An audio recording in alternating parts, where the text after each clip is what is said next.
Another participant in our community practice is William Colucci, who's going to talk to us today about third place as a place where students could also cultivate a sense of belonging. So I'm going to get out of the way. And if you're online and you have a question, you can put it in the chat and we'll get to it later.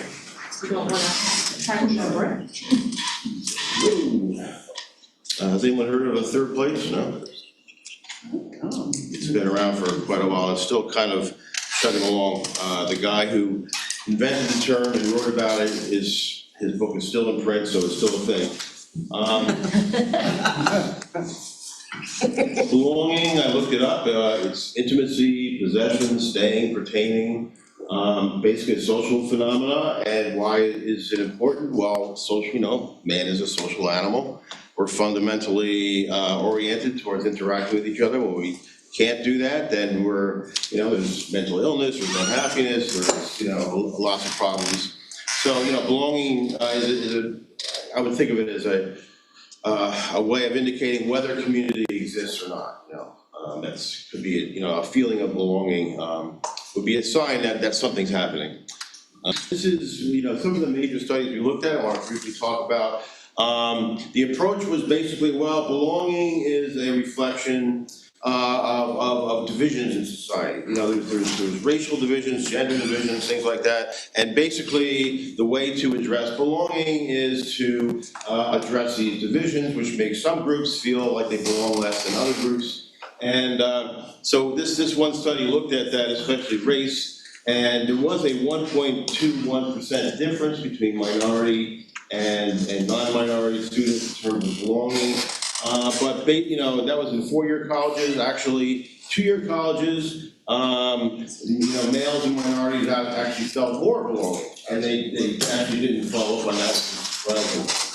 The solution is actually bureaucratic, to inject something in the freshman year, and a little exercise to get students to think about, or at least to give them a more realistic orientation. Typically you would get that from just talking to a friend, but in this case, a lot of students just need basic common sense, like, for example, in this case, story is about how other students struggle. So they feel that, their struggles are kind of normal and so on and so forth. And then there was findings of improvement in some of these things. Now, what I want to talk about briefly is the limitation of this approach, in general. So it comes from a point of view of, let's solve belonging by looking at divisions in society, which, like, to me, automatically truly doesn't make any sense. And are these divisions we're looking at, are they actually substantial indicators of a problem? Now, even from that other study, there doesn't seem to be much of a difference based on race, so why are we even looking at that? The solution here, is the solution always going to be a bureaucratic intervention? Naturally, we think about that ourselves because we're in a position of faculty and bureaucracy, and so we're looking for bureaucratic solutions. I just want to question that. Is that going to solve a problem of belonging? What's the nature of belonging? It's community. Can you actually produce a community through a bureaucratic intervention? Because that actually makes a lot of sense. The research actually says the more you highlight diversity, the less people actually actively engage in activities that build communities. So you're actually undermining, by emphasizing this idea or having people focus on the idea of difference is actually counterproductive. And so I think that might be a bad strategy to address this. Notably, a lot of things like just the standard traditional things we have in college to give us a sense of community are kind of ignored by this perspective, which is kind of strange. Okay, so this is sort of basically what I would like to argue is that instead of treating students as objects of manipulation, we treat them as partners in community building. In other words, we don't want to try to inject a sense of belonging in them in some fashion. And so there's a different approach to this that I would like to advocate. Okay, one thing they didn't do is actually look in the literature about what builds community and what doesn't. They also didn't look into what colleges have a great community and what they don't. So they're looking from a very, particular perspective that's missing to me more important things or interesting things. Okay, so one thing, instead of trying a bureaucracy, trying to set things up, what can we do to, provide the grounds or situation where students might build more and more of a spontaneous community where it emerges from them. It's not us manipulating them. It's more like, well, we did what we could, and maybe there's more interaction now. It's stunning to me. I just had a conversation with a student, and he was like my course, and he liked this other person's course I'm going to talk about in a minute. My remark to him was, I showed them the movie called The Social Dilemma, which is about how cell phones are like sapping our attention and undermining our health and all that sort of stuff. So I expected some change in their behavior with their cell phone after I walked in, and there was absolutely none. They sat there, they stared at the cell phones, and then they had been working in groups the entire semester. They don't talk to each other. And one student says, I've been here years, and basically, I know no one. And then this guy's, he's an intelligent, interesting guy. I mean, some of my best students have said the same thing. So how can we do this? Have you ever made a friend or a good acquaintance, someone you appreciate knowing outside of your private life, your family life, or work? Anybody? Yes. Yes. We all have. Give me a circumstance. Someone talk to me. Tell me, what was it? Who is that? Where did you meet that person? How did you become more acquainted with them? Or how did you become friends? Anybody? I decided to show up to a running group, and then I met people there. Okay. And, okay, what was it? Just showing up one time or showing up repeatedly? Honestly, one time, 3 weeks ago. 3 weeks ago, and Brigitte and I are like, oh, we both love Switzerland. We both love running. We hang out an hour a day together. We drink coffee now. 5:30. It was like lightning. I guess it was lucky. Okay. Well, what I'm gonna argue for is the opposite of what I did have to wait till I was 43 for it to happen once. Well, actually, according to Ray Oldenburg, who wrote The Great Good Place, highly recommended, he actually wrote it for an ordinary person to read, not just scholars, so that's why it's part of its popularity.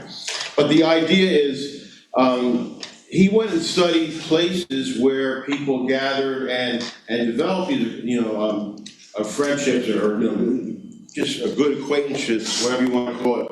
What were the circumstances? And you can have a number of things, but not have a third place. So what is a third place? A third place is a place where, we've all seen the show Cheers, right? Where everyone knows your name, someplace like that. So it's a place where you can easily go. It's very convenient. It's low cost, so that no matter how much money you have, you can find a way of hanging out there. There's some incentive to go there. Plus, people repeatedly go there. And so what happens is, over time, you start up a conversation. You're talking to maybe even the waiter, or it could be bartender, hairdresser, whatever it might be. So over time, you develop relationships.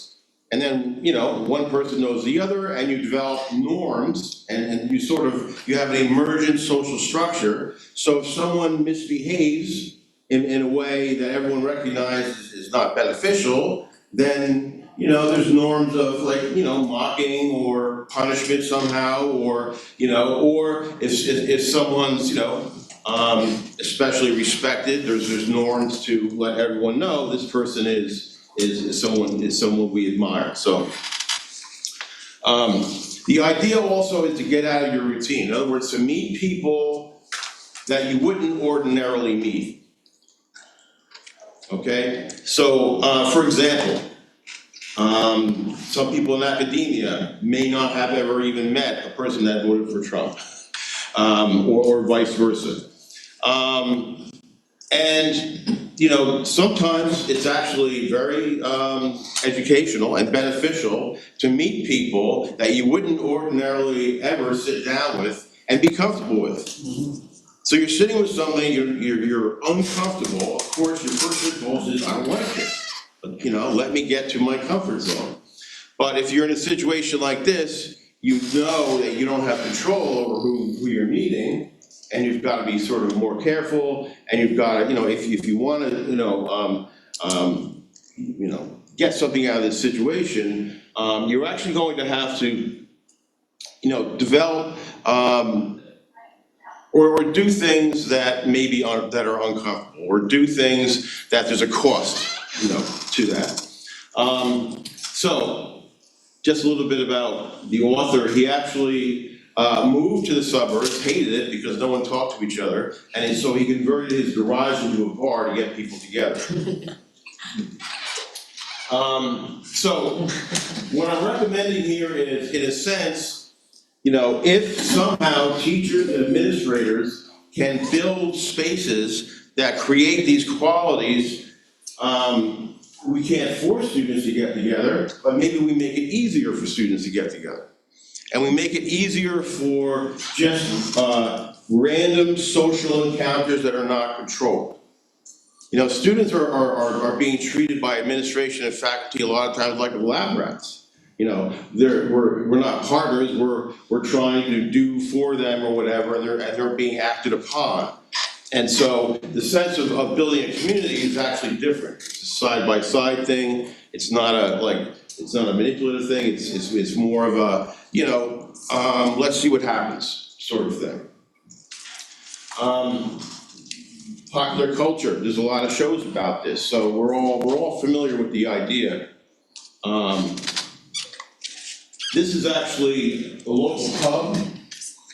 A quote from, I took a quote from a book, and when the place burnt down, they had a little party, and that was my present to them, is that quote from the book. So we all need a dependable place of refuge, a space that gives us an escape from the demands of our daily lives, a place where we can relax, unwind. Third place, that's not home, not work, your third place to simply be. Which is, it's important. In other words, you're not going there with a purpose. You're not going there and you're not sure what's gonna happen. A lot of times nothing does happen. But you're making the commitment to do it, again and again and again. And they actually appreciated that quote, and so they put it in their menu.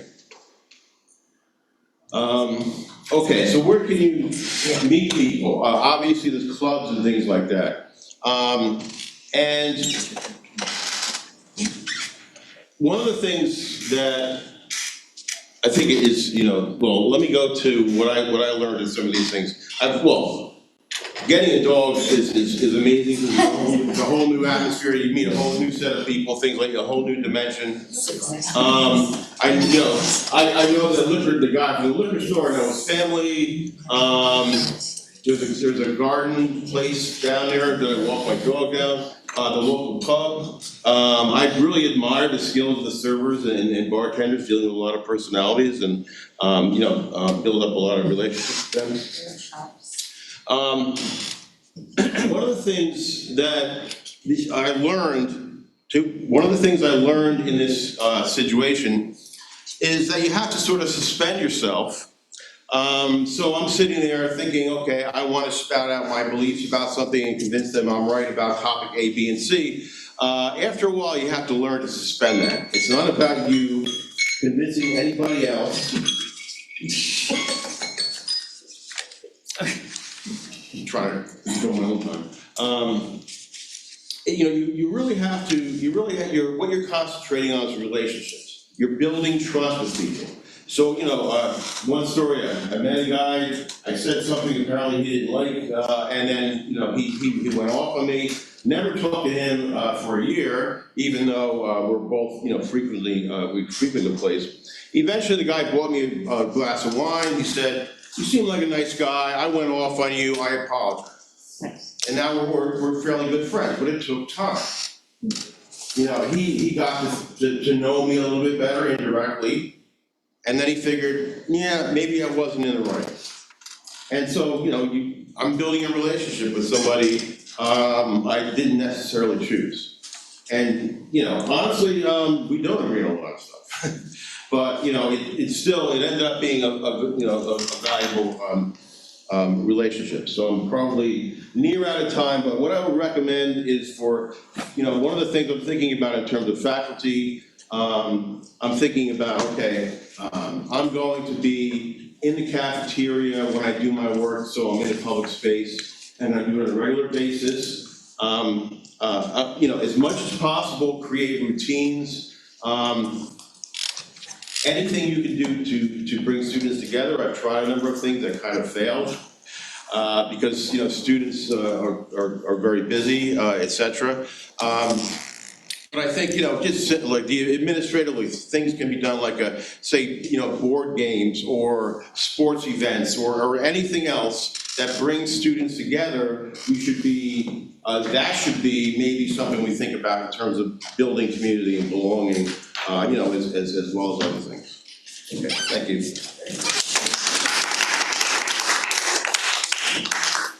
Okay, thank you. We're gonna switch from our community of practice members to our first group from our teaching innovations program. There will be another session